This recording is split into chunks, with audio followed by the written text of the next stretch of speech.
Season 5, Episode 41 of Brackets, Bubbles, and Bit Stealers. I am Sam Fetterman. That is Jonathan Linskin. Michael, what the hell are you laughing at? Well, your mic peaked. So that. Oh. Your mic went out at like the perfect time. Yes.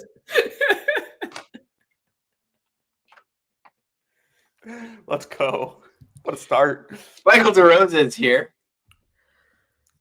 How you doing, Michael? You know, usually on Saturday nights particularly, I'm sitting here watching MMA or watching college basketball. I'd be watching MMA right now, but I was invited to be either a bracket, bubble, or bid stealer, so I'm happy to be here. I don't think that's what that means. What? Just I don't think that's what we talk about on the show. That's not what we are. So I can't be a bubble? Hey, you can be whatever you want. Whatever you want to be. Thanks, guys. Yeah, let's start off in Seattle, where Kentucky put up a much better fight than they did in Spokane 2 years ago. A lot of that is because they have a new coach, an actual good coach. Oh, so we're just going right into it, aren't we? Yes. Jonathan, Kentucky, 90, Gonzaga, 89. So I'm not gonna, pull up and just read tweets here. But Sam, you sent me something about 10 minutes ago, and it was the tweet about how John Calipari, even in the last couple of years, won in the regular season, which it's technically correct. I'm not going to argue that. Kentucky did win a lot of regular season games, even when they got a 6 seed 2 years ago under Calipari. But there's more context to that. Like, you can say, Pope didn't win in the tournament at BYU, which is completely different. And, now he's winning the regular season at Kentucky, which, Calipari did that. But, Calipari was throwing out, way better rosters than this. The process in which they got some of these wins was, shameful sometimes, honestly. And maybe more importantly, the losses they took, when Kentucky lost games in the last couple of years under John Calipari, it would look really bad at times. And I know, we're going to talk about this massive win for them tonight, but when they played Clemson and lost last Tuesday, it didn't feel like that. Yeah, Jonathan, they were down their best player. Luan Butler has been their best player this season. He didn't play tonight. And Kentucky goes out there, hostile environment, or about as hostile as you can get for a neutral site game with Kentucky involved, because Kentucky fans would go to Mars to see their team play. But it was a Gonzaga crowd, and they were down 15 at halftime. They come all the way back. They fight back without either of their point guards, without Kriza, without Butler, and they find a way to win. Cal teams didn't find ways to win. Mm-hmm. This is a team of veterans, a team of well-coached guys that just know what to do. They go out there and they play aesthetically pleasing basketball, and they do it while playing really, really hard on both ends. I don't think this is some incredible defensive team. They have flaws on that end for sure, but this team has everything it takes to be a Final Four contender. They're deep. They hit outside shots. They are a good three-point defense. They have a good rim protector. They have multiple options at basically every spot on the floor, and they can flip a switch really whenever. I mean, even today, they weren't shooting it particularly well. They just found ways to get the ball inside. They ran these unique actions to get Robinson and Carr the ball, and those two guys really took over late in this game. They found ways to get looks around the rim, and just put it bluntly to kind of characterize everything you're saying. Last year, Kentucky was a dumb team. They would just find ways to lose. They're really talented, but your best player's coming off the bench for reasons unknown. They're doing whatever the hell they do. Late game is just dribble the ball out till there's 5 seconds on the clock, ball screen, and hope Rob Dillingham or Reed Shepherd make a play. That was broad strokes. That was Kentucky last year. this year they're not that. They're a smart team. They're making those skip passes. The pass Robinson had to see the floor ahead to get Williams a dunk in overtime was great. And then they just found ways late in that game to make plays. Kobe Brea ends up taking a force, but Andrew Carr crashes the glass. No one's there to box him out. He gets a bucket, and then Robinson play breaks down. But he just found a way to get a bucket. They're savvy. They're smart. They make the right plays. It's just night and day from the Kentucky of last year. As you mentioned, they're not as talented. They don't have as many guys who are going to be playing NBA minutes, but they're better. They're a much better college basketball team. Yeah, I think. Can I go quickly? Go for it. Entering tonight, Jackson Robinson and Andrew Carr were Kentucky's 4th and 5th leading scorers. They were the best players on the floor for them tonight. They were the 2nd and 3rd best players on the court. Graham Ige was the best player on the floor. Yeah. And anybody can step up and have it be their day for this Kentucky team. Jonathan, who's leading Kentucky in scoring? Is it Andrew Carr? It's Otega. Oh, I just told you Andrew Carr entered this game as the 4th leading scorer. Sorry, I was looking down at my phone for a sec. Sorry, 5th leading scorer. It's Otega Owe. But I said in the offseason, Otega Owe was the most underrated transfer in the country. And I'm going to let you know I stand by that take. He's averaging right now. 16 a game. He's a dog. People were saying Kirk Creasy was going to start over Otega Owe. I'm dead. Jesus. I mean, he started tonight. They still won. They had to. I mean, We point guard got depth some is certainly Colin Chandler minutes in the first half of this game. It didn't go well. didn't. Perry also got in there as well. Perry got play. That didn't go well either. I tweeted earlier tonight. Yeah, I was not impressed with it.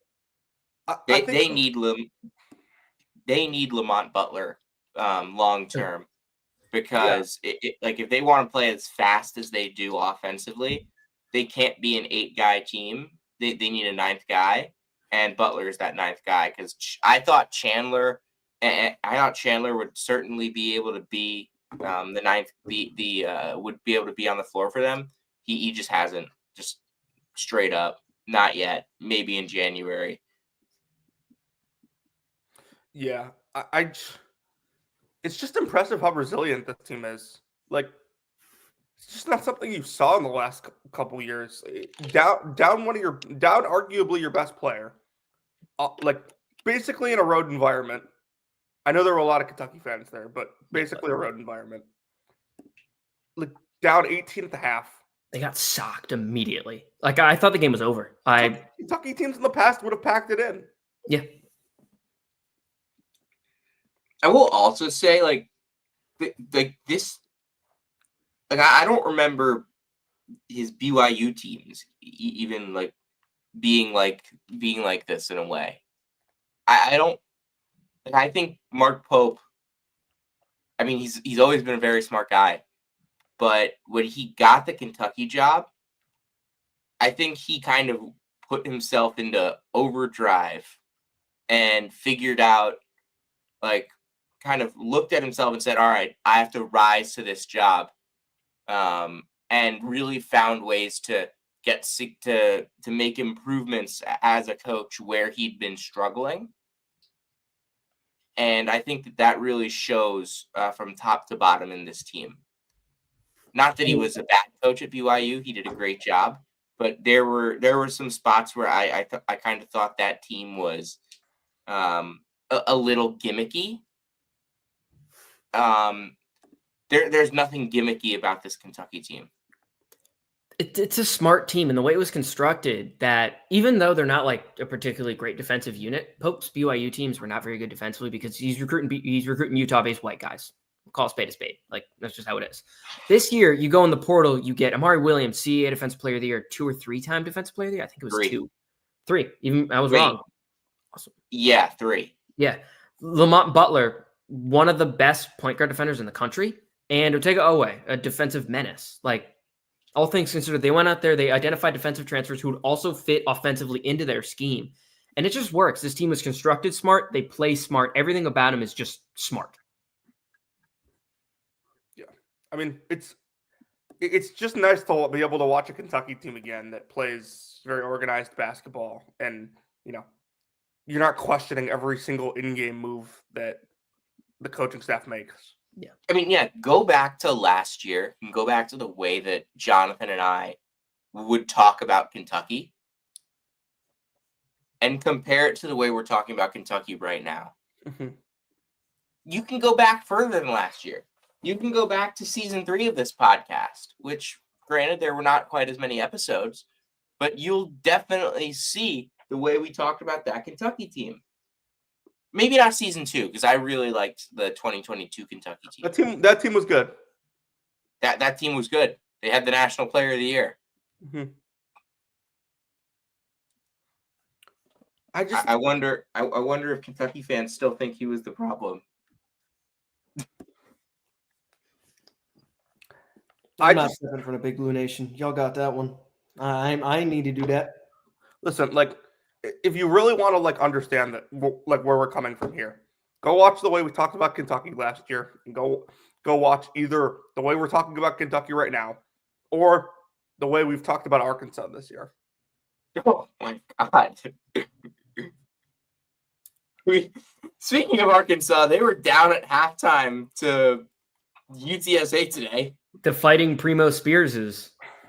Yes. I may or may not have used the line to a friend today that said, my day would be made if John Calipari lost to UTSA. My day would be made if John Calipari lost to Primo Spears. Noted loser, Primo Spears. He shows up for the big games, man. I mean, he had one really good game against UConn. That's the only big game I remember him playing well in, but he showed up for that game. Yeah, and who won that game? Not Georgetown. And do you know what happened in the next UConn-Georgetown game? Probably wasn't close. He scored 0 points. Primo! That game was actually pretty close, though, the one in D.C. Remember when he scheduled his birthday party for the Friday of the Big East tournament? That's the 4th time I've referenced that today. Okay, that's a little bit sick. But yeah. Is there any takeaways on the Gonzaga side of this, by the way? They're awesome. They are awesome. They lost twice. I still think they're one of the best 5 or 6 teams in the country. Yeah, they're up there. Jonathan, what were you saying about Ryan Nembhard? I just okay. First of all, great job putting away on him in the second half. He did a really good job in that matchup. What I said about Ryan Nembhard earlier was 2 things. One, he is a playmaker for Gonzaga because he makes the team better when he's a playmaker. But if they need him to be a scorer, and if he wants to be a scorer, he can be. You just watching him, you can see that. And then the other thing that I said, which is more on the negative side of things, is Ryan Nembhard has some moments where he plays he does things that I watch him and I'm like, DeJuan Harris does that. And I don't mean that in a positive way. And I also am not taking a shot at DeJuan Harris, who I've loved for years. But Ryan Nembhard will get within 5 feet of the basket and not even look at the basket sometimes. And he's one of my favorite players in the country to watch, but you feel like there's even more to his game sometimes. You feel like there are times when he can completely take over a game, and he just kind of needs to be more aggressive. Jonathan, what did I say about that?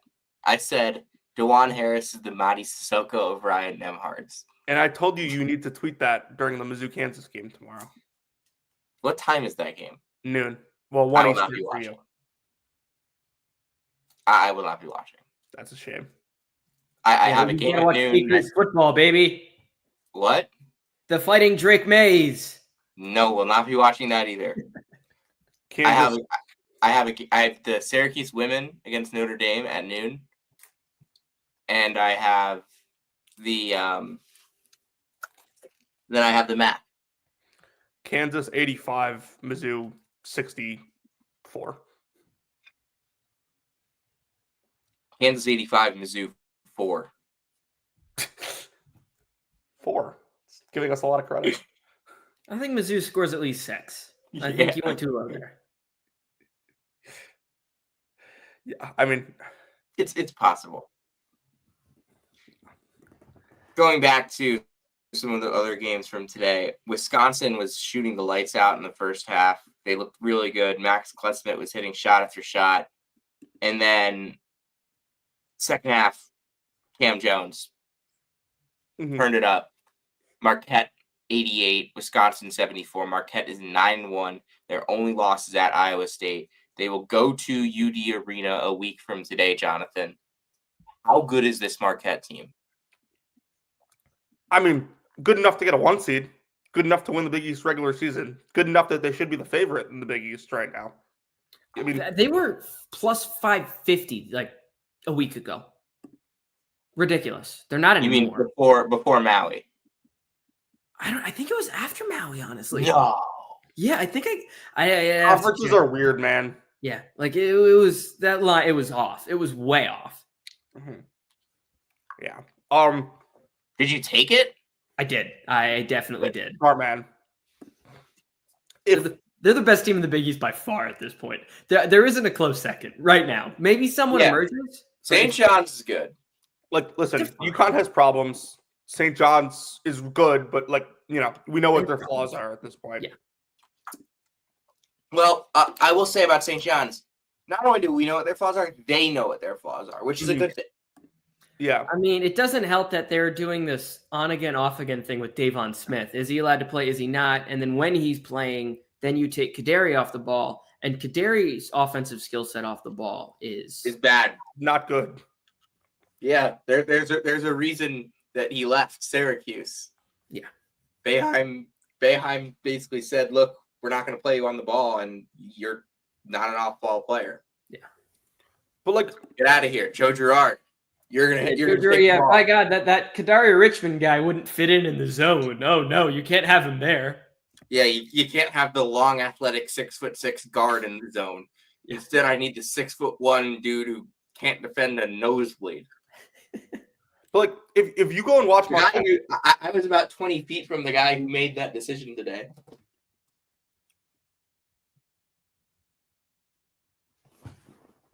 If you watch Marquette, there is you can see why I picked Cam Jones to win National Player of the Year at the start of the year. Because, now that, Kolek's gone and Jones is playing the 1. Yes! Yes! Let's fucking go! Come on, baby! Alessandro Pantoja, let's go! Yes! No other podcast. Cash You this don't up, put this- too! You Cash do not this get up, this too, on any baby. other show. Let's go! Come on! Yes! Fuck you! God, I love gambling. By the way, this is why we love having Michael on the Saturday night shows. It's the perfect 5 with him sweating his MMA bets. It's strategic for sure. We got to do this. By the way, I'm not going to be home until 1 a.m. next Saturday. We're doing a show though. That's the last UFC card of the year. I don't know what the timing on it, but that's the last UFC card of the year. It's also the best non-conference Saturday slate of Yeah, the it's year. rivalry week. Oh yeah. I think it's also rivalry week. We're talking about one right now, Marquette and Wisconsin, before Jonathan got so rudely interrupted by what's his name? It's okay. What's his name, Michael? I take no responsibility. Alessandro Pantoja, round 2. By Alessandro Pantoja, who I've never heard of. UFC flyweight champion of the world. Yeah, I assumed he was a good fighter. Yeah, they usually don't have the bad ones fighting this late in the night. True. Yeah, John Calipari wouldn't make it to 1 a.m. The only chance John Calipari would ever have of playing a 1 a.m. game is if they were in the 7th place game in Maui. Well, what if John Calipari becomes the head coach of a MAC school and they go to MAC after dark, which doesn't even happen anymore? I mean, if he becomes the coach of UC Davis, they'll play at 1 a.m. Well, that's about as likely as him fighting in a UFC card at 1 a.m. No other podcast. Can I get back to my Cam Jones point, please? Yes, back to Cam Jones, because that was something that was flippable. Watch Marquette. The way they move off the ball and the way they did it for Kolek last year, I thought that would translate to Jones's new role playing more on the ball. And like you go and look and he has all these crazy stat lines, 32 points, get 40 in a game earlier this year, he had a triple-double, but like it's the way they cut and the way they space the floor. Like I don't think that like Marquette is this super tremendous like 3-point shooting team. I think they're a fine one, and they didn't shoot it that great today. But like when you return as many players and you prioritize internal development the way Marquette does, you're going to get a really connected basketball team early in the year. And that's what you're seeing right now with them. Even in that Iowa State game, they fought back. They lost it. Iowa State's a really good team and you were on the road. But yeah, they didn't look awful by any means in that game. No, and Chase Ross got hobbled late in that game too. I mean, Cam Jones is just amazing. He is what? Yeah, you said he's your National Player of the Year at one point or preseason. He's my pick in the preseason, yeah. Yeah, he's up. Like he's right there. He's just incredible. In this game, 32 points, 6 assists, 4 steals, 0 turnovers against a good Wisconsin defense. Like that tells you a lot about how good he is. It's just he just controlled the game. When they need him to make a play, he makes a play. He's just dynamite. And he is, you mentioned it also with the cohesion on this team, because they return everybody. They're ready for these early season games where, I mean, they're ready to send a message. That's just what they've done all season. Cam Jones has been awesome. And then they're finding different guys who can be the second guy on any given day. Today was kind of like balanced, but for the most part, you've gotten one Chase Ross game, one Stevie Mitchell game, one David Joplin game. Today, you got the balance of those three having 13, 12, and 12 respectively. That this team, they're just good. You mentioned their 1 seed caliber. They're up there. They're just so solid. One thing that worries me with this Marquette team, I get worries is kind of a stretch, but are they just going to remain this team for the rest of the season? Or are they also going to get better like everyone else is when they keep gelling? That's my one question. Yeah, that's a good point. I think it would probably depend on, those guys off the bench, because like they're not getting much from their bench right now. The starters are some of the best they might have the best starting group in the country right now. But, you have young guys like Norman, Owens, Parham, these guys off the bench, like they're going to have to improve. Okay, I have some incredible information for you. Oh, boy. The New York State high school football championship game today was played between Christian Brothers Academy and Christian Brothers Academy. There's also Christian Brothers Academy, or Christian Brothers College in Missouri. There are 2 Christian Brothers Academies, one in Albany and one in Syracuse. So there are 3 Christian brothers? No. Are they all just named Christian, or like is that a last name? Their last name's Brothers. No, do you know what the team names are? They are literally the brothers. They are the Christian Brothers Academy of Syracuse Brothers and the Christian Brothers Academy of Albany Brothers. So the brothers beat the brothers today inside the dome. Okay. CBA Syracuse won, by the way. Can we talk about Rhode Island? Quickly, Jonathan, last 2 games, losses for Wisconsin, no Daniel Freitag minutes. Is there any? No, Kamari McGee's been good enough that they don't need to play him. Yeah, I'm joking. Like, I still like his long-term upside. Well, yeah, I'm still taken aback.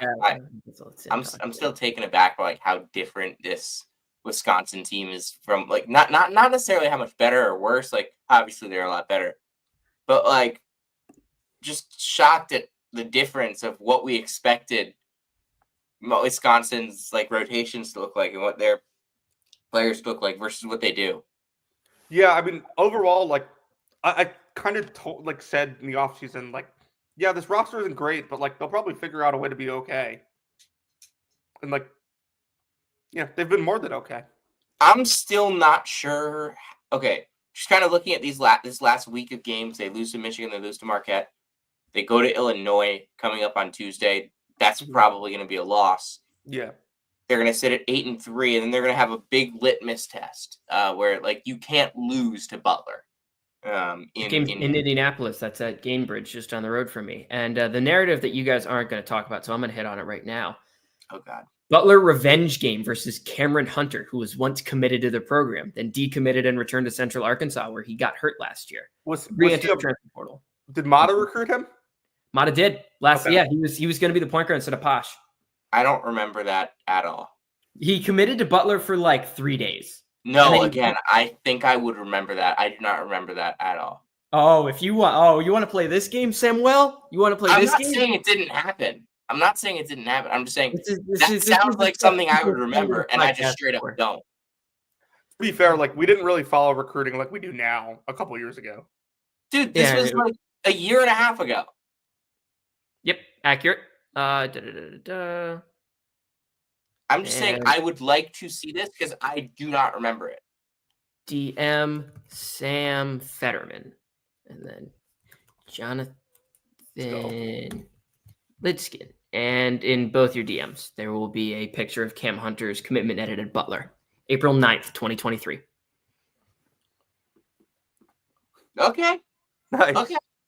I do not remember that one bit. He committed like 3 days later. April 9th, 2023. So this would have been like less than a week after UConn won the national title. Yep. Yes. It's a late commitment, too. What'd you say? It's a late commitment, too. April 9th. That's an early commitment. That's an early commitment. No, it isn't. He was in college the next year. That's like when visits are just starting. That's like for the next class. He was a portal kid. He started his career at Central Arkansas. And he didn't play last year at Central Arkansas because I believe he broke his foot. Yeah, he was the player of the year candidate, his son. Yeah.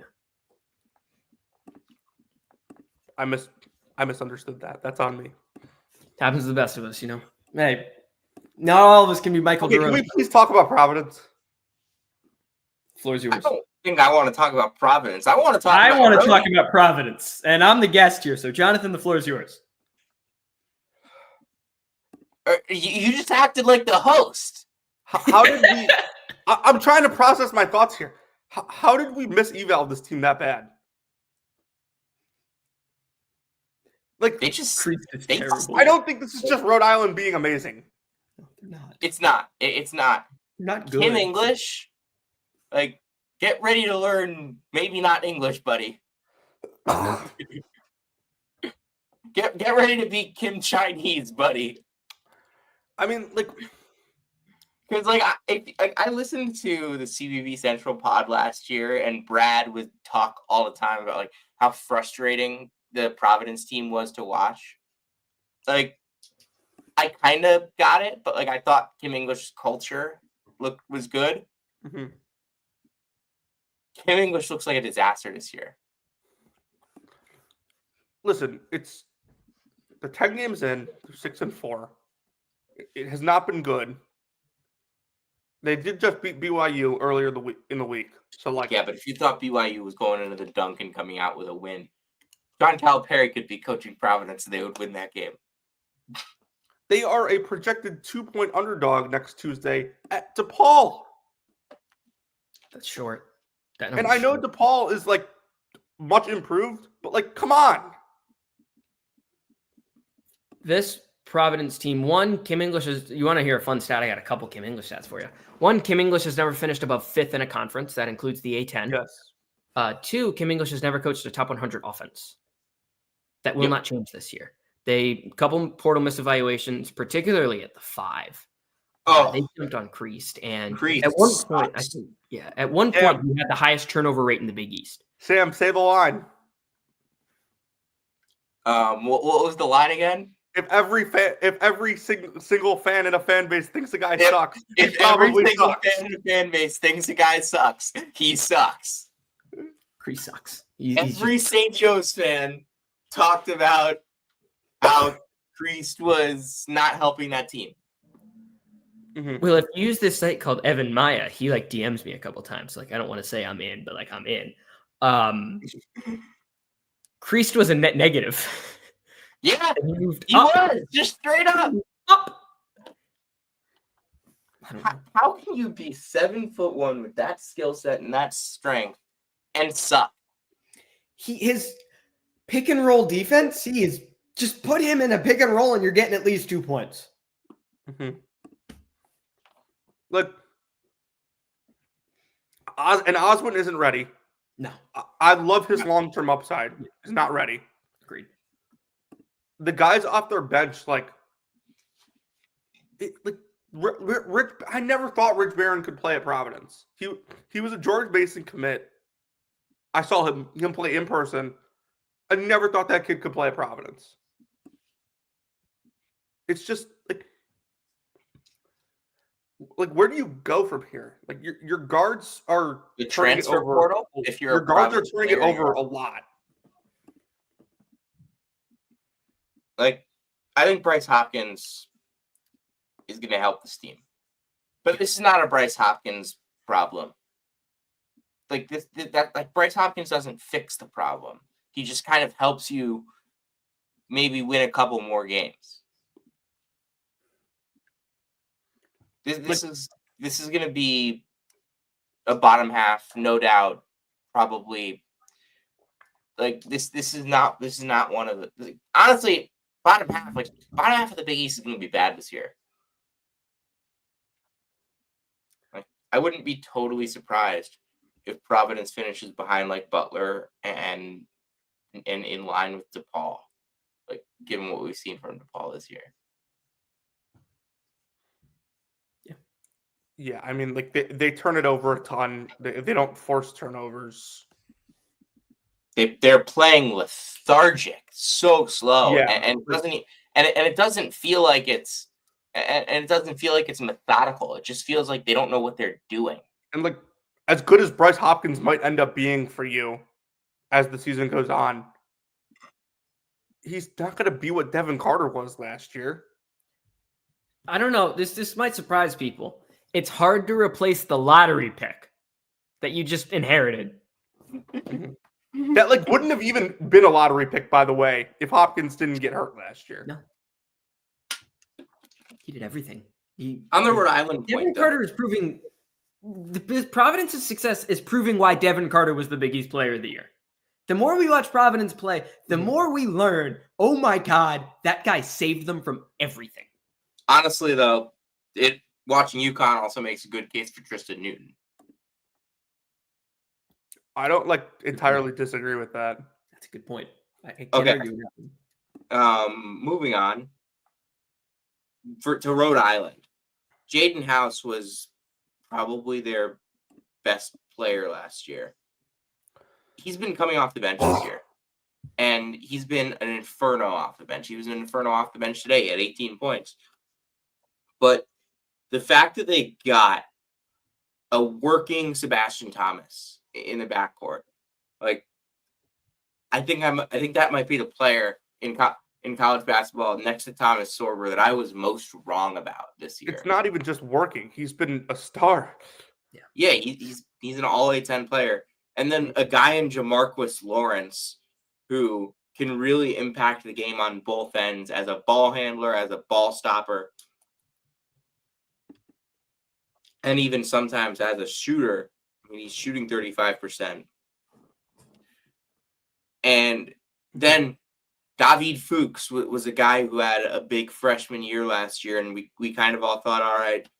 And they bring in Javonte Brown. They spend a lot of money on Javonte Brown, and he's been solid. And now Fuchs can come off the bench and provide a second punch.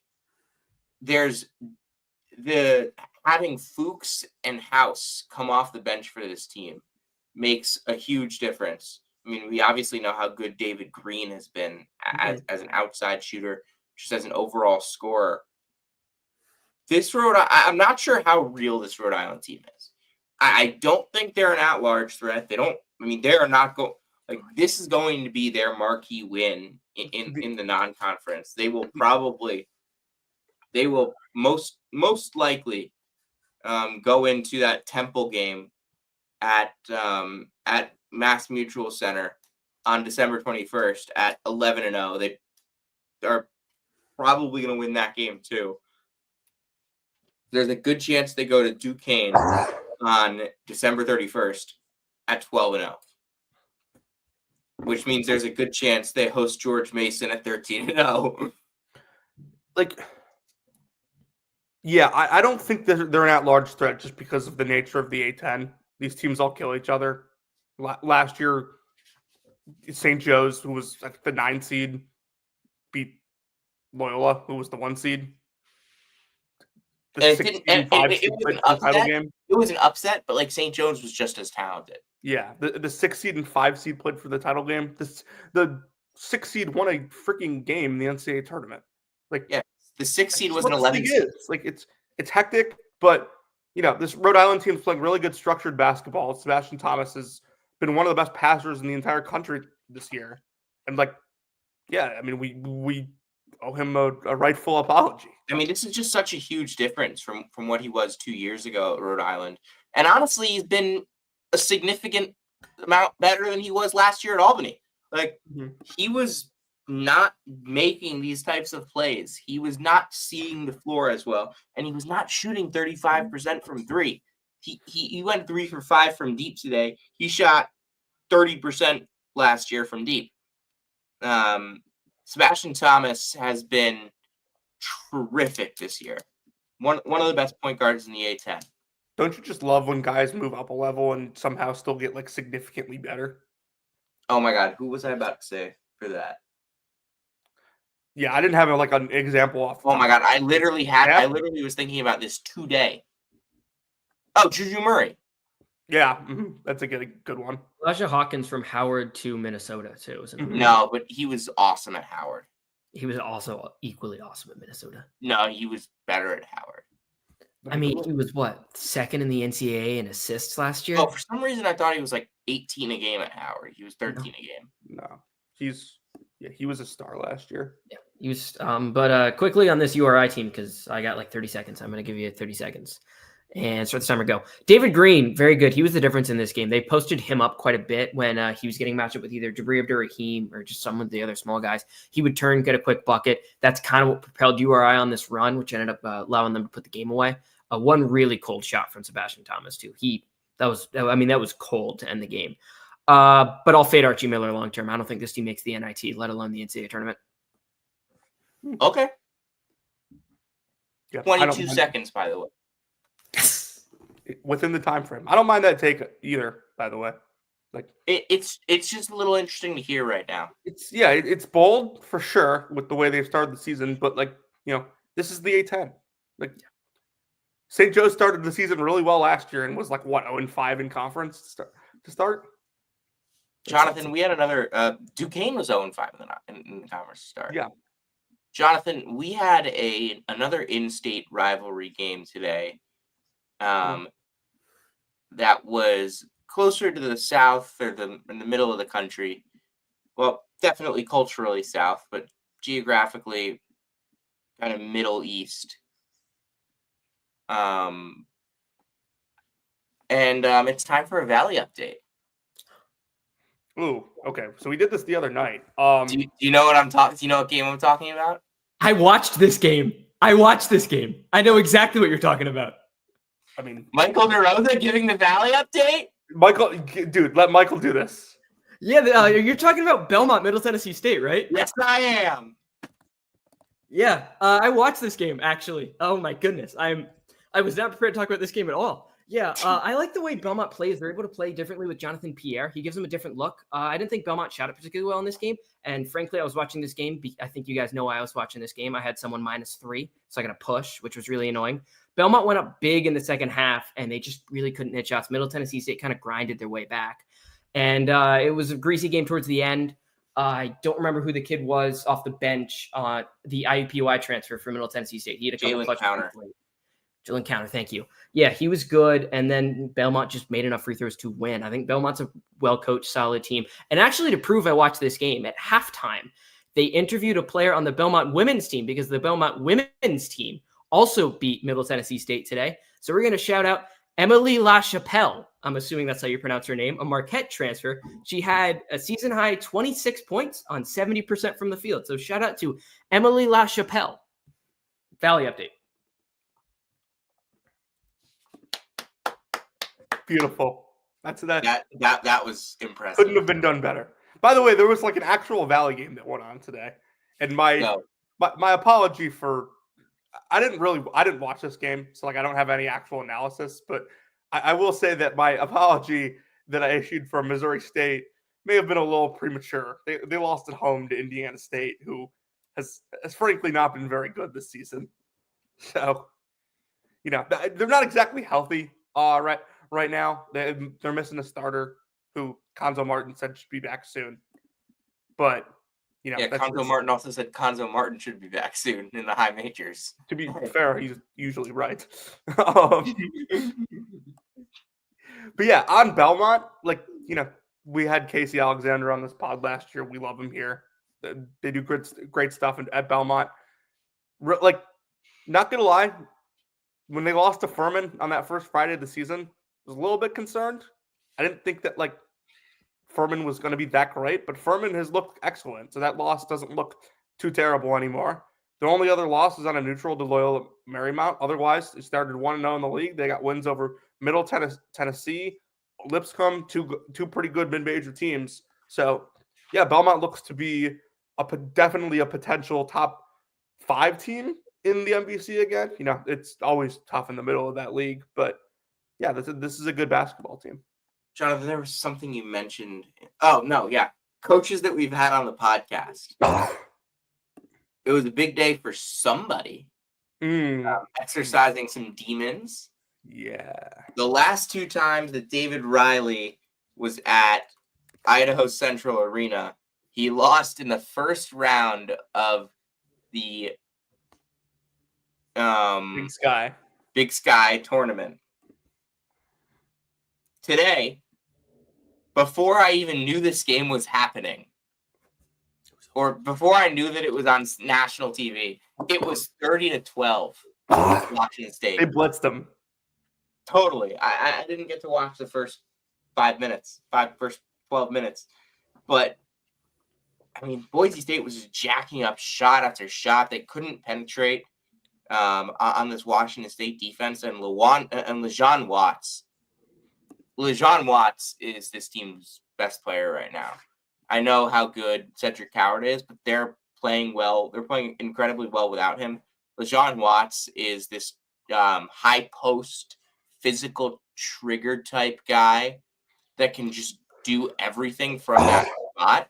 They don't need him to do anything from the outside because they can just kind of give him the ball and let him make plays. He does turn it over a decent amount, but he's such a great playmaker from that spot, and he can finish with such ease at the rim.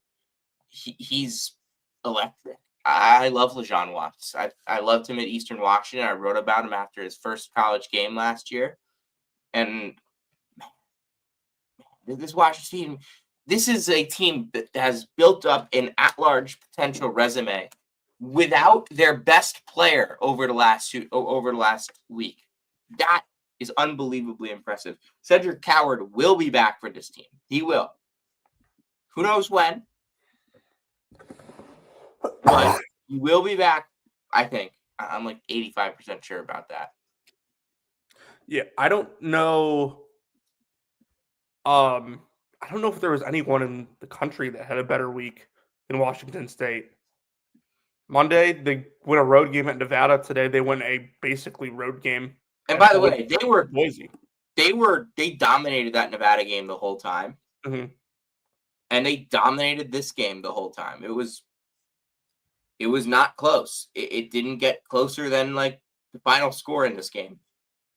It was the minimum win probability for Washington State was at the beginning of the game.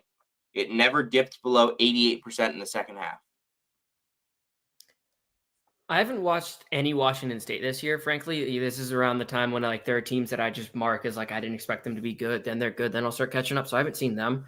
But I can give some Boise State takes because I've watched them at least twice, maybe 3 times this year. I thought this team was going to win the Mountain West. What is this lineup they're running? It's Alvaro Cardenas and 4 unathletic forwards. What are we? I mean, it's Cardenas, Meadow, Dagenhart, Stanley, Anderson. What Why are we trying to bring basketball back to the 1980s? This isn't a Mike Woodson coach team. It doesn't make sense. Like they're I don't know. I don't understand why they're not playing Javon Buchanan more. He's so good too. He's crafty, and they Yeah. redshirted. Buchanan needs to be a 75% of the minute. He needs to be a 30 minute a game guy. I don't get it, but yeah, that's all I got. They're using way too many guys right now that are meant to be role players. And like, you know, if you like the fact that Cardenas still the front court is still good. Stanley needs to be better on the offensive end. But Jonathan, Boise State is a plus 23.5 adjusted. You can get rid of the Valley update, by the way. I'm not sure this is still the Valley update. Oh, it's not. Sorry. Adjusted net rating for Boise State is plus 27.9 with Buchanan on the floor. It's plus 11.3 with him off the floor. Yeah, I mean, if you look at the efficiency numbers, it's appalling why this guy's not playing more.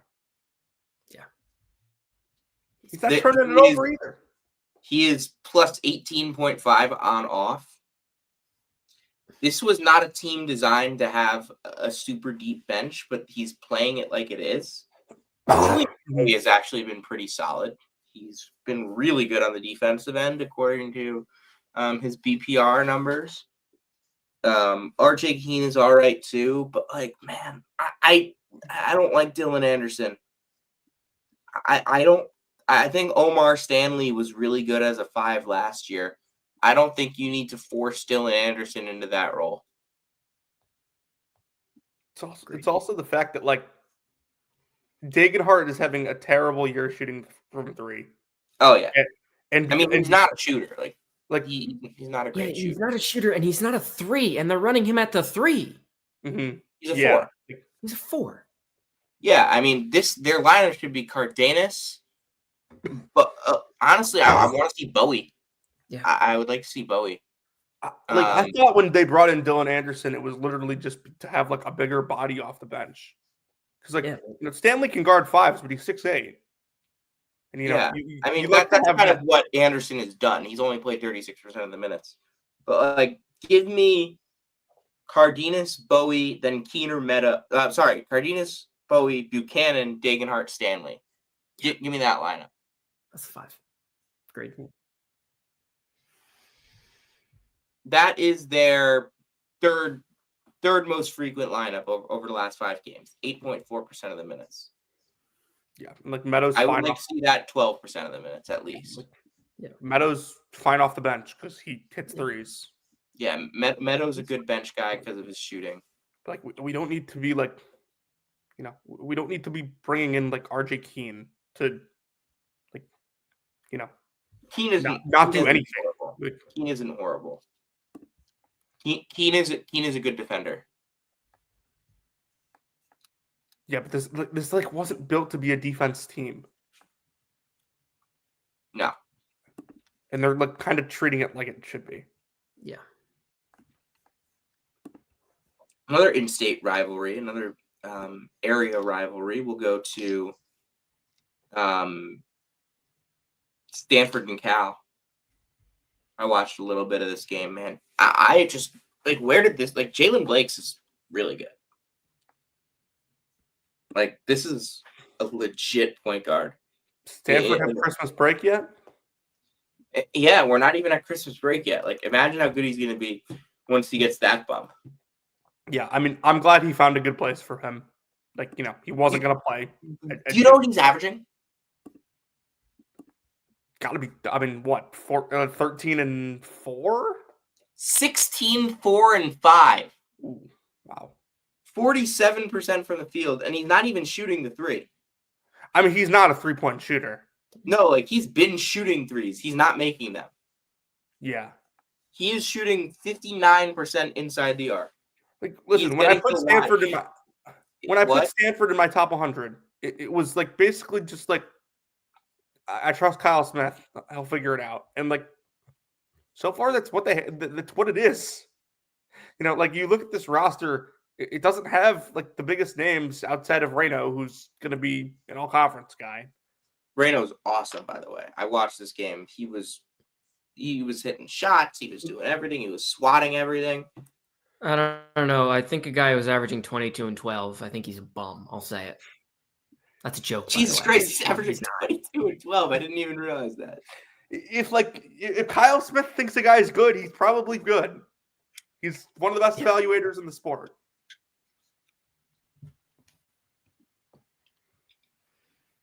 Yeah.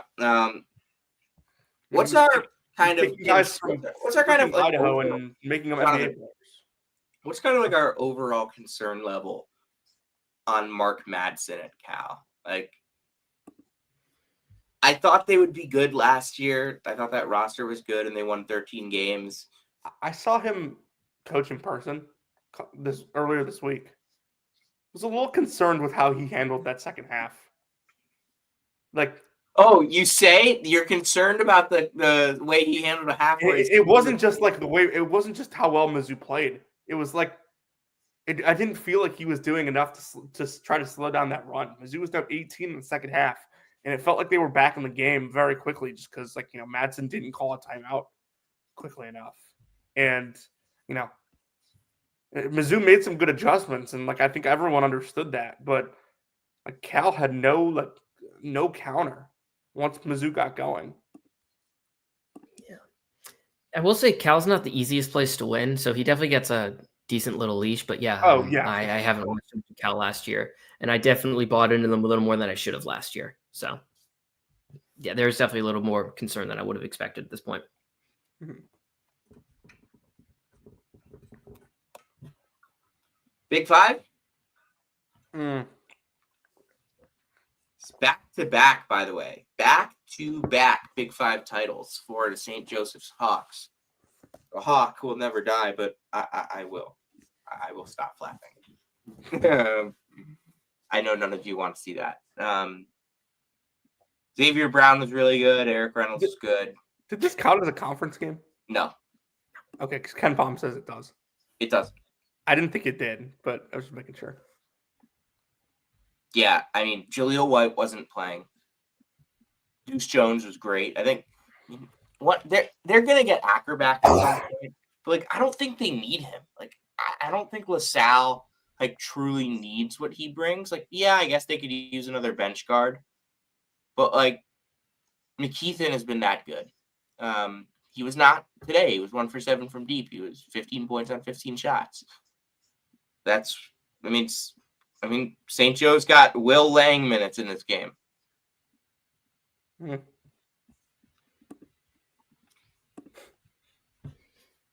St. Joe's is gonna show up when they need to. That's what we've seen. St. They're Joe's gonna show up when they need to, and they are not gonna show up when they don't need to. This is a very St. Joe's start to the season. What do we expect at this point? You mess around with Navy, lose to a decent Central Connecticut team, not a terrible team by any means. Yeah, but that's a quad 4. For them, it's not good.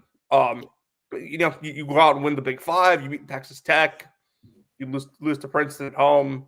It's very, very St. Joe's start to the season. They're 93rd in Ken Palm right now, which is, if you had told me hey, who's the one team that you're gonna bet on being between 90 and 100 in Ken Palm at the end of the year, it's St. Joe's wouldn't have been far down that list. I'll tell you a team that played at the Wells Fargo Center today that just, I don't have any other way to say it besides they suck. Penn. Yeah, it's a tough team. They're a tough watch right now. They are a tough watch. I still don't understand how they beat Maine by double digits. I didn't watch that game. But Penn, in their 3 Big Five games, 69 points, 49 points, 47 points. This is supposed to be a team built on its offense. This team is literally, they are literally built on their offense, to quote Steve Dangle.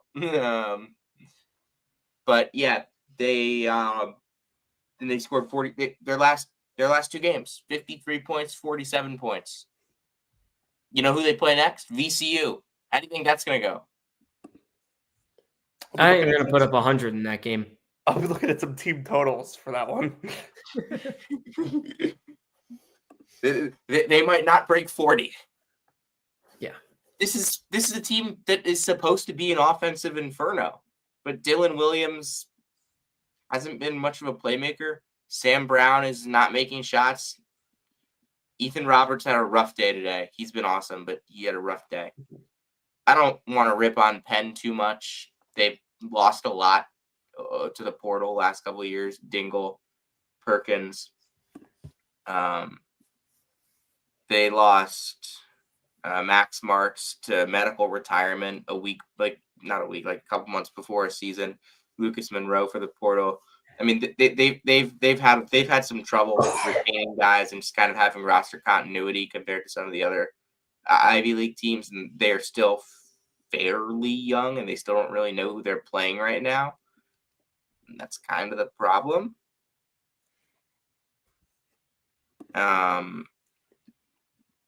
We've seen games where Nick Polanowski started. He played 4 minutes today.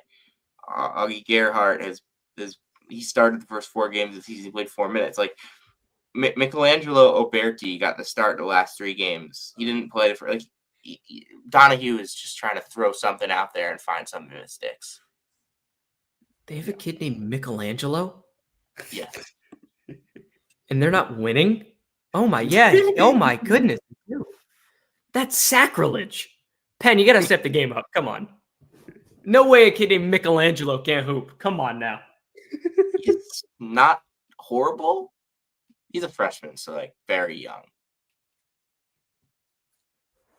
Kid's gonna be a hooper one day. That's one of the best names. Michelangelo. Jesus, in 2024.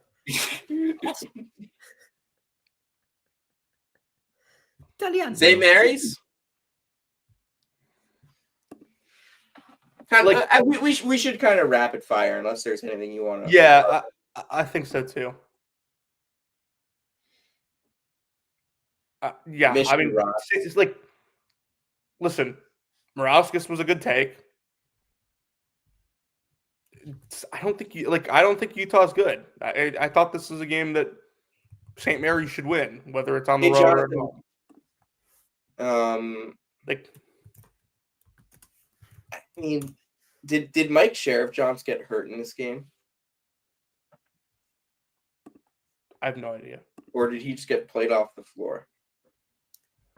I mean, When I watched the second half of this game largely, it was just a lot of Caleb Loner minutes, so I couldn't tell you if Sheriff not. I mean, he was playing well from what I was reading. I mean, he was playing football a couple weeks ago. Yeah. Caleb Loner he played a fine game. He definitely wasn't the reason they ended up losing. St. Mary's hit shots. I mean, it's just like at this point in the St. Mary's season, they're 9-1. You beat a bunch of you beat some okay teams. You lost to the most athletic team you've played. I don't think that we're supposed to feel any different. USC's really athletic, and they but pounded them. USC is USC's rough. is like an athletic group of guys. They're not a basketball team. Yeah. I don't know. Musselman. By the way, Musselman was great at mark portal your when no one calendars. else used the portal, and then Mark your he didn't. calendar. But Sunday, December 22nd, 8 p.m. Mary's Utah State. St. Mary's in Moraga. I will be watching that game. Where am I that day? I usually know this off the top of my head. Where am I that day? Oh, I might be at Seton Hall that night. I think it's still fair at this point to say. I still think my take about St. Mary's to this point would be this team's worse than the last 2. yeah. On the Utah side, how you asked about Mike Madsen and what's the temperature on him at Cal? What's the temperature on Craig Smith at Utah? I don't think he hasn't made a tournament there, right? No, he hasn't. I don't know. He's the 3rd best coach in that state. It's tough to grasp. I think he's a solid coach. He's sharp. He was good at South Dakota. He was good at Utah State. Mm-hmm. And I think it's just a tough job, and now they're in an even tougher league. Yeah. I mean, they finished 48th in Ken Bomb last year, which is Oh not God, terrible. we got a Doug Gottlieb tweet. Gottlieb. Did we did we figure out like the real reason why Anthony Roy wasn't playing today? I don't know, but how we do anything is how we do everything at GB Phoenix MBB. I think that probably has something to do with it. I refuse to believe that like the guy who's leading the nation in scoring and like doing it efficiently wasn't playing today because he's not doing things Gottlieb's way. What a kick. What a game. Dabo gave the finger emoji to the portal, and now they are in the tourney, exclamation point. Doug Gottlieb. Yeah, man. You have. I would implore you. You want to try that strategy? You are a college basketball head coach. Go ahead. Ignore the transfer portal. Let's see what happens. You will not be a college basketball head coach for very long. Maybe I'm like, Sam, I think you may have seen this earlier this week or a couple weeks ago, I should say. But like maybe I'm nitpicking, but like, I don't know. Like, I think there's a certain level of sicko that you have to be a good college basketball coach. And like, clearly you're not going to get to that level if you're spending your nights tweeting about football. Consistently, like I'm not just saying like tweeting about football. Tweeting about every football game. I think it's fine to have other hobbies, but like it's going to be a radio host that's like it's to the end of time. It's going to be to the end of his tenure here. It's going to be fair to question how committed he is. He's a radio host that's cosplaying as a basketball coach, and it's amazing. I love all of the content. That freaking calendar he put out was gold. Who thinks of that? I got a banger off of that. Who thinks of that? Who thinks of that? Normal people with 9 to 5s, not college basketball coaches with Literally 7 what to he is. Best timeline. It's Gottlieb season, baby. I still stand by that. Like they have one of the more talented teams in that league. Oh yeah. Yeah, they might have the most talented team in that league. Dude, like they've been a disaster so far. They lost by 21 today to Cleveland State. Who's terrible, by the way. Green Bay is 316th and kept at home. At home. Gottlieb season, baby. Horizon, if we want to keep doing They the are- Horizon update. They do you are guys dead see- last. They are 364th out of 364th at offensive rebound rate. Isn't this like why you brought in Isaiah Miranda? Dude, Isaiah Miranda's a Miranda Ponzi is not scheme. on the floor. I'll say it. He's a Ponzi scheme. Isaiah Miranda has barely seen the floor. What on a scale of like 1 to 10, where are we on the Isaiah Miranda? Like he was a 5-star or he was a 4-star? Like where is he on that scale?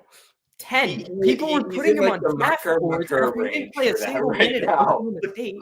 Who was the dude that was at Western Kentucky? Not Damian Bassey. Collins. Not Bassey. They had another Christian Lander. No. There was an old. I'll find this after the show. But like Mitchell Robinson. They had Mitchell Robinson. They had Josh Anderson. They had Tavion Hollingsworth, but he was like good. Charles Bassey. maybe I am thinking of Bassey. Zion Harmon? No, Harmon is like Playing we talk about Harmon way too much on this show. Wait, is he playing minutes? No. No. Yeah, no. He was playing minutes last year. At Bethune. They had Mitchell Robinson for a bit. Yeah, they Western did. Kentucky did. They had him. Did he play? Nope. But he was there, I think. I don't know if he ever showed up. He was Ennis Cantor at Kentucky. I think that's who I'm thinking of. Shaden Sharp. Yes. Shaden No. Sharp, the greatest basketball player of all time, according to Jeff Goodman. Mhm. Wait, no, AJ Devonsta It's now AJ DeBanza. Yeah, because he's from Boston. By the way, can we talk about like real quick how like the guys at recruiting sites should not be able to pull crystal balls? Like Yeah. Once you make a prediction, it should go on your record, whether you're right or wrong. I don't know. I love the Yeah, on-3 he prediction machine, personally. Just like putting every single thing and just switching it whenever they want. That's a king lie. of pulling What about the Christmas. Rivals fan cast? Recruiting is so dumb. It's All brilliant. right, let's rapid fire some games. UMass sucks. Virginia sucks. Virginia was in that game the entire time. Jonathan, what do you think about Western Kentucky beating Evansville thanks to the 16 points from Julius Thedford? I mean, Thedford was in my top 100 freshmen, so I can't say I'm like super surprised. He's awesome. His motor's incredible. He gets to the rim whenever he wants. He was a super fun player to scout, and I'm like not surprised that like this is the impact he's making. Sam, let me ask you a question. Are you ready to apologize about Nebraska yet? Look, they looked awful today, but like they're 60th in Ken Pom. That Where is did you miles better than what I thought they would be. Where did you have them in the preseason? Where did I have them in the preseason? I had them outside the top 100, which I think they will I get. had them like 72. If they lose at home next week to Indiana, we are going to have some serious conversations. Okay. Well, mark that down for next Saturday. If they lose back-to-back to Indiana and Murray State, Okay. If You they may lose to never be Murray allowed on State, the we'll show have again. conversations, okay? if they lose back-to-back to Woodson and Prom, you may never be allowed on the show again, Sam. It's my to let you know. show. Great. Michael and I will start Brackets, Bubbles, and Bid Stealers 2.0, where we allow people to be Brackets, Bubbles, and Bid Stealers. Yeah, I like this. I like this guy. I like this. Yeah. All Now we're right, talking. Hey, there is a Miami's tweet, now there is a 3-6. tweet out there that Michael said. Miami is now 3-6. Jim Larinaga might not make it through the season. What? Okay, well, yes, No. he's going to make it through the season. But What- his soul might not make it He's through allowed the to leave season. whenever he wants. Get your bets in now. What ACC Florida job opens first? Oh, Miami. I don't think they're going to fire Larinaga midseason, No, he's retiring, and Leonard Hamilton will too. but it's not going to be mid. He's not going to retire midseason. He's going to retire right after they lose in the ACC tournament. How does No, the he's- ACC tournament work? Florida State probably at least makes the ACC tournament. I can't say that about Miami. You can miss the ACC tournament now? Yeah, 15 teams. Don't worry. If Jim Larinaga retires midseason, it will be only debatable for the weirdest like retirement of the ACC this year. So Yeah, that's fair. I remember. speaking of fem, Speaking of the ACC and retirement, I was. call your shots now. Does the ACC get more bids in basketball than they do in football? I wrote an article this a couple weeks ago on like how Syracuse transition. I don't remember where it was, but somebody said somewhere, "Hey, has Autry thought about retirement?" Because this Syracuse team, they are Can he be fired this year? no, they're not. What if they're like fucking- really, really bad, dude? Oh no, they like. I've kind of decided like he's not the guy.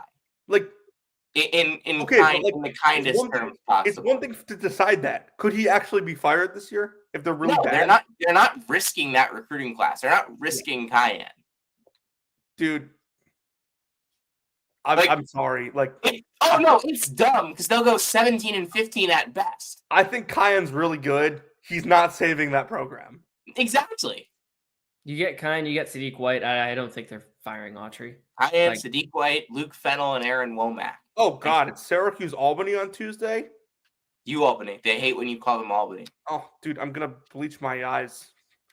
I I'm said gonna not watch that I game. said in the noon Slack they're gonna lose to U Albany and they're gonna relegate the Georgetown game to Baller TV. I mean, Moving back. what happens if this team finishes like 5-15 in the ACC? Because that seems like a remote possibility right now. He'll be back. It seems likely right now. They're like we Actually, no, probably- the ACC is so bad it's not that's not possible. like, dude, I don't know. Somebody has to lose the games. Why can't it Somebody be has to them? win the games. I mean, They played kind of tough without JJ Starling today against Notre Dame. Like, Notre Dame is also missing their best player, dude. that is true. Syracuse did not make a single three in this game. When was the last time that happened?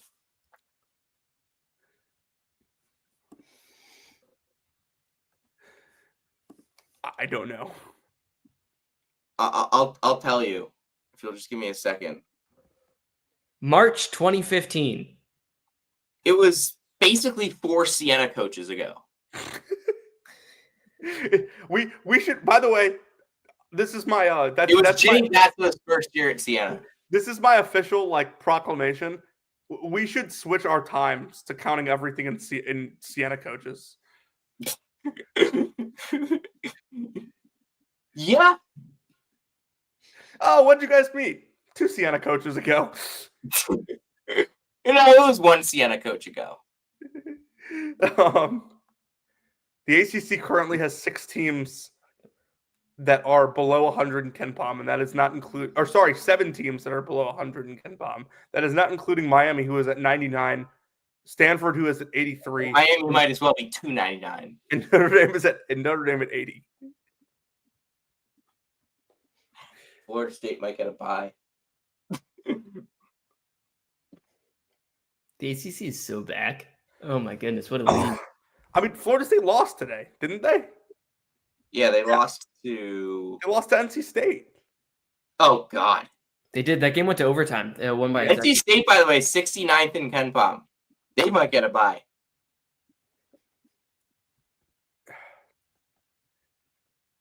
Dude, this conference has 2 good teams. Who's the second one? Clemson. Okay, I was gonna say. I think SMU is good too. No, they're not. They played Nope. Butler and got like smoked, didn't they? Let me tell you, I watched SMU that entire game. Let me tell you, they're not good. They don't run half. They're 51st in Ken Palm, and they're gonna finish around that. See, the thing is, like, if you want to like good. look for like potential like bid stealers, like I know this is early for that, but you know, it's in the title. They played a 50-50 game at home to Virginia. They beat them by 12. Yeah, it was 50-50 the entire way. Like they pushed it in the end because of late game free throws. Virginia was actually winning with 5 minutes left in the game. Yeah, You want to know what Virginia did? They scored 2 points for the rest of the game. This is good, by the way, that you added context to that, because in most cases, beating Virginia by 12 might as well be beating them by 25. Yeah. No, and in this But one they honestly, I've watched SMU. Like, they've got guys. They are like I think that this is a team that will finish in the 50s of Ken Palm. Like, that is fine for this ACC. I actually think that like Notre Dame will probably be one of the better teams in the league when Burton comes back. Yeah. I also think Stanford is good. I think Stanford's well coached. I don't think they're good. I mean, look, they have 2 all-conference players. Yeah, in this conference, that's not saying a ton. Raynaud is actually good. Raynaud is a first-teamer. Oh yeah. I'm sorry. I watched We've gone way over the quota on ACC talking time. I watched 3 years of Jalen Blake's. Like I refuse to believe he's all of a sudden like this like legit 16 points a game scorer. We didn't talk at all about St. John's against K-State. Just any notes on that quickly before we should ban talking about K-State for the rest of the year. I'm not boycotting Jerome. I'm anti-Jerome Tang. I don't think Jerome Tang's a great coach. He's too good of a guy for me to boycott him. I'm sorry. It's not happening. That's fine. But it took 1 tournament appearance in 7 years for me to boycott Mike Boynton. I'm not there yet with Jerome. I am. I'm out on Jerome Tang. Oh no, I'm not saying I think he's awesome. I'm just saying I'm not boycotting him like I did Mike Boynton. Listen, Michael, if you don't know, I said last year that I would not watch an Oklahoma State basketball game until Mike Boynton was fired. I will not need a There single was more a real time where we didn't think that was going to happen, and I would have to not watch an Oklahoma State basketball game for an extra year. All I'm going to say is that there are probably roads in Manhattan, Kansas that need fixing that they could have used $2 million for. I've said my 2 cents. I don't know. Ask Kevin Fielder. He didn't even play that bad today. Moving on. Wichita State got a big win. They beat East Tennessee. Not a big win, just a win. Actually, East Tennessee State's not bad. Yeah, I don't think those numbers I think are inflated. If I remember correctly, they had one like absolute that that like really jacked up their numbers. Oh, they St. Bonaventure, Virginia Tech. Think so? I'd have to. I love how we're going to be talking about that game till the end of time. Oh yeah, we will. By the way, that Florida Wichita State game with St. Bonaventure, Virginia Tech. Hey, by the way, the Field of 68 just put this out. In 15 years, John Calipari was 0-6 at Kentucky when trailing by 16 or more at halftime. Mark Pope's 1-0. Surpassed that in like 8 games. Anyway, just some quick tomorrow stuff. Texas A&M, Texas Tech, Maryland, Purdue, UConn, Texas, Kansas, Mizzou. That's going to be a blowout. Hey. UCLA, Oregon, Duke, Louisville. See, like I don't even care if Mizzou gets like I'm reporting the game. I don't even care if Mizzou gets blown out. I just like want there to be a point in the first half, like where Mizzou takes like a 6-point lead and there's actually like energy in the building. Unlike last time where they were down like 11-4 at the first media timeout. And I think there's going to be a moment in this game where like Mizzou is on a run, and then immediately KJ Adams swats somebody's shit into the third row, and then does a dinky floater from 12 feet. What I like a little more about this matchup versus the one from a couple years ago is Mizzou's not playing through the guy that KJ Adams is going to guard. I read that whole David Campbell thing, and I was like, yeah, so how does Mizzou win? I mean, it was an analysis of Kansas' weaknesses, which you yeah. But like, no, I read the piece. It was a good piece, but I still left thinking, how does Mizzou? Right, there is a part of, you know, how to beat the Kansas Jayhawks that is also like, okay, these are Kansas' weaknesses. Can Mizzou actually like exploit these? Yeah. To be fair, like I think if there is a way, like it's, you know, playing Hunter Dickinson off the floor because Mizzou's been really good running ball screen stuff this year, and we know how Dickinson is defending that. UConn at Texas. Texas is a Ken Pom favorite. Jonathan, you texted me something today. Yeah, it was Rodney Terry's favorite against Dan Hurley tomorrow. What happened to the game I love?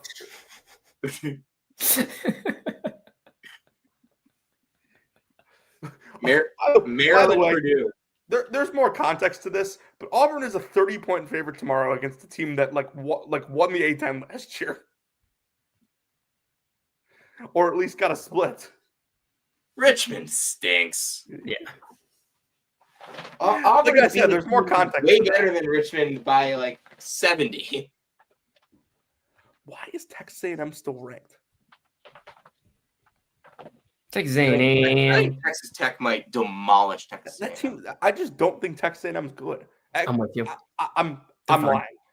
Texas A&M is the exact same team they've been for the last 4 years. Yeah, I feel like they just kind of hit their ceiling and they're just kind of vibing in this range until they're going to win 12 conference games. They'll probably get to like the semifinals or the championship of the SEC tournament. They may win a tournament game. They may not. Yeah. All right. I'm going to go. I want to take Maryland over. I really do. Where's the game? Mackey. Nope. Purdue. That's the thing. Yeah, I don't think Maryland can replicate what Penn State did earlier this week either. All right, so hold on. We'll go Ken Pom spreads. We'll pick them right now. Texas Tech is -1. I think Texas Tech might. I would take Texas Tech -7. Where's the game? Fort Worth. Yeah, round of Tech. There's gonna be like 7 people there. Yeah, round of Tech. Not optimistic. Wreck 'em. Maryland, Purdue -3. -3, I'll go Maryland. I'll take Purdue. Yeah, another favorite. I'm going Boilers. I ain't fading Big Ten home teams. Yeah. Texas -3. I would take UConn -3. I'll take UConn. Yeah, round of UConn. Kansas -5. Give me Kansas. Oregon -4. Give me Oregon. I'll take Kansas and I'll take UCLA. I know I just said like I won't fade Big Ten home teams, but that's not a Big Ten home team. I don't care. It's a Pac-12 home team. You want to know? You want a really stupid pick? Give me Mizzou. Why not? Mizzou's going to cover that spread. And Damn then right. Backdoor or like they actually cover it. I No, think it'll Mizzou be a gets- competitive enough game throughout. They'll probably it'll end in like one of those like dumb late game situations, but I don't know. This is not going to get. I hope, man. I Yeah, hope. and then give me. I'm an Oregon stan this year, so I got to take the Ducks. Quack. Duke Quack. -7 at Louisville. Who? I'll Duke take Duke. -7 I'll take at Duke. Louisville. That line is not accounting for Louisville's injuries on Ken Palm. What's the actual line? 9.5. Yeah, me too. TCU -1 Yeah, against all- Vanderbilt. You know what? Give me Vanderbilt. Wait, TCU's favored, right? In that game? Yeah. Okay. I'll take Vandy. Yeah, I'm taking Vanderbilt. I sent someone a text that said I'm betting against TCU against Xavier, and if they win, I will roll over the money. So I will be putting, and this will actually get real money from me. I will be taking Vanderbilt. TCU is not good. My not real advice tomorrow play of the day is SEMO +16 against Murray State. I like Throw 0.1 units on the money line as well. I don't know what any of these actual lines are, but I'm just if looking on you- CBS. But so I will say, if you are betting the MAC tomorrow, don't bet Hey, the MAC. I ever. bet one MAC game last year, and it was one of the easier bets I won all year. What was it? I forget what it was, but like there was a point in the year where like Big Game Boomer started betting on college basketball, like giving his picks, and of course, like he was lying about his record. But he would just like post his picks every Saturday morning, and I just like would take the opposite, and I won like every weekend. There was one All right, that's one gonna do year. it. Okay, yeah, we'll call it there. That's gonna do it for this episode of Brackets and Steelers. Jonathan. If you came to hear about Tyler Self and where he's working, you came to the right place. If you came to hear about Michelangelo, you came to the right place. And if you came to hear about the latest happenings with Caleb Grill, you came to the right place. This is season 5, episode 41 of Brackets, Bubbles, and Bid Steelers. We'll see you next time.